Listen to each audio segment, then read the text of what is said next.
the highest award any NBA player can achieve or accomplish in the NBA is really NBA Finals MVP. In most NBA circles, that's the most highly regarded trophy in all of basketball for an individual player, which what makes it so important to get it right on who should win it in the NBA Finals. Some players may win it and never get another chance. This might be their best opportunity to write their name in stone in NBA history. For others, it adds to their resume, it adds to their legacy of how they stack up against other NBA greats. And when some media members get it wrong, it makes all the difference. If you're considered to be a superstar in the league and you win a championship and you don't hold one NBA Finals trophy, some people will begin to insinuate you got carried to that championship. But before I get off into a tangent, let's get into it.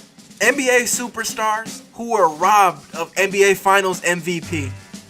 Number 4, when did we start giving out consolation prizes? In 1969, the NBA first implemented the NBA Finals MVP trophy, and ironically enough, the first year it was implemented, it became the most controversial as well. In 1969, the Boston Celtics would battle against the Los Angeles Lakers in a series comprised of Bill Russell, Jerry West, Elgin Baylor, John Havlicek, and the series would come down to a 7th game, and in Game 7, the Celtics would edge out the Lakers 108-106.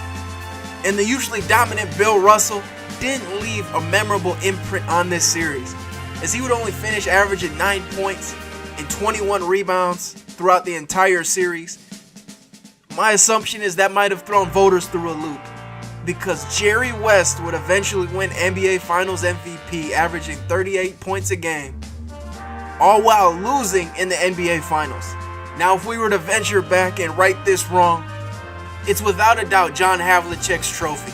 As throughout the entire series, John Havlicek averaged 28 points, 11 rebounds, and proved to be the X factor for the Celtics throughout the entire series, as he was the most reliable scorer. Without his contributions, there's no way the Celtics would have been able to edge out the Lakers that year. Number 3, Cedric.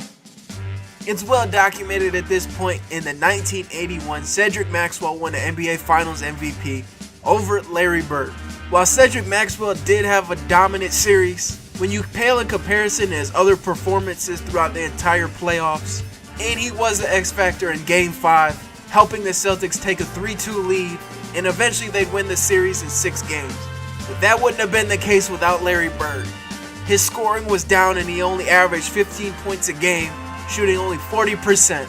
But to make up for that deficiency, he made up for that in tenfold on the boards, averaging 15 rebounds, tying Moses Malone for the series, as well as leading both teams in assists and steals. And not only that, in the closeout Game 6, scoring 27 points, 13 rebounds, 5 assists, and putting the dagger in the Houston Rockets. And this goes down as one of the most controversial for me, because even though we all regard Larry Bird as one of the greatest players of all time, nonetheless, another NBA Finals MVP trophy still adds to his legacy and his resume. Number 2, is this a Lifetime Achievement Award? I don't mean no disrespect to Paul Pierce, but it does seem in 2008 he did get the benefit of the doubt being a lifetime Celtic. Now in the 2008 NBA Finals, Paul Pierce did have some big games for the Celtics, don't get me wrong.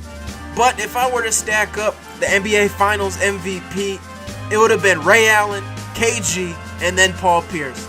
Looking back at that series, Ray Allen was not only the most consistent offensive player for them, he was also the most trusted defender on Kobe Bryant.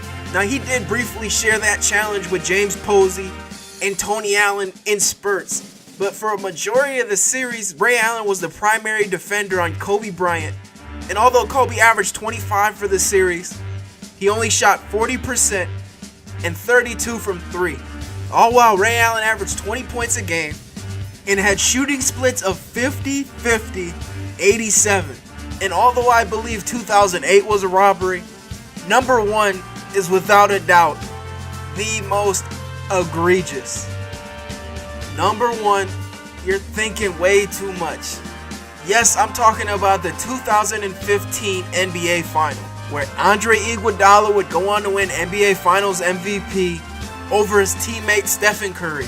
Now, as I venture back and look through this finals and how it transpired, one noticeable smudge on Stephen Curry's series is obviously Game 2, where he had the major shooting disaster, only scoring 19 points, not making a single three-pointer, and obviously Cleveland go on to win that game.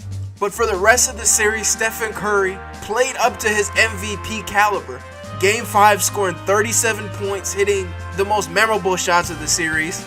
And in Game 6, scoring 25 points, 6 rebounds, 5 assists, matching Andre Iguodala's scoring total.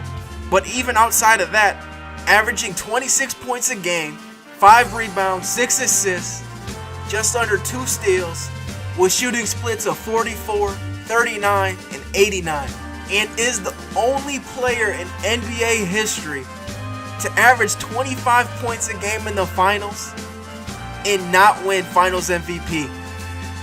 But before I get off on a tangent, that's another video for another day. But as I said, these 4 players were robbed of NBA Finals MVP despite being the best performer and deserving the honor. Let me know in the comments section who you think got left off the list or didn't get mentioned. Make sure you subscribe if you're new. As you see on the channel, I talk about NBA topics like these. Make sure to like the video, hit the bell icon to get notifications about my channel.